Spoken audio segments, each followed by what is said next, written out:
let's talk about um, tech bros for a while. Let's Okay. do that. Let's talk about Let's do that. the Yeah. fascist tech bro takeover.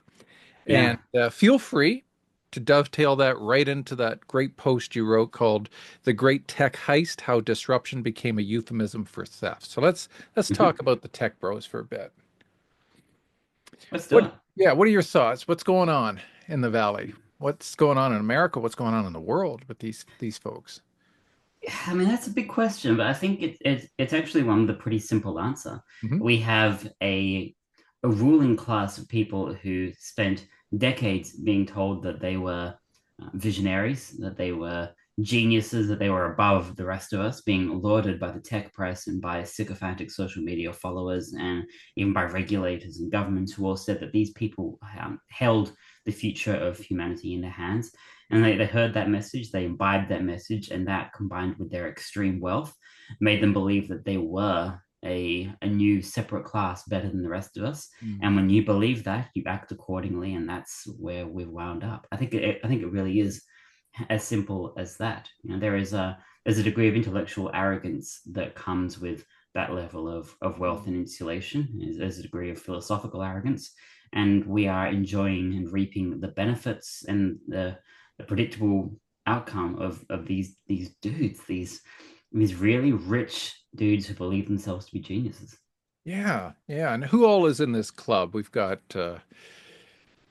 Elon, We've got Elon Musk, Mark Zuckerberg. mhm, We've got Peter Thiel. honestly, we've got Peter Thiel, we've got Jeff Bezos, all the people involved with the PayPal mafia, Yes. with the big four tech company, all these folks. You can pretty much just go through the rich list, and you know it'd be faster to say who isn't in this club. Hmm. Hmm. And what is this disruption that's happening here that's really just a euphemism for theft? This seems to be like a whole new brand of tech bros pimping themselves to be something they're really not. Do you want to Yeah, I talk to me mean, a bit yeah, about that? when we talk about the word disruptive, if you are disruptive in like you get a call that from your kid's teacher that says they're being disruptive in class, no one thinks that's a good thing. Hmm. But we believe that it's good to disrupt the entirety of our social order and our economies, and because that's just the message we get from folks in tech. You know, disrupting things Yeah. is good on a macro It's scale. good in and Like of itself. Yeah. yeah, you know, if we've accepted that being disruptive is bad on a macro scale, then it makes absolutely no sense to interpret that as being good on a macro.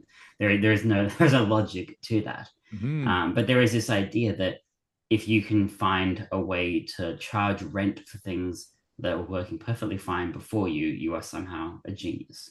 Yeah. Um, but most of what we really see from tech, most of the quote unquote innovations that have been produced in the last 20 years of consumer tech, it amounts to very little more than creating new layers of abstraction.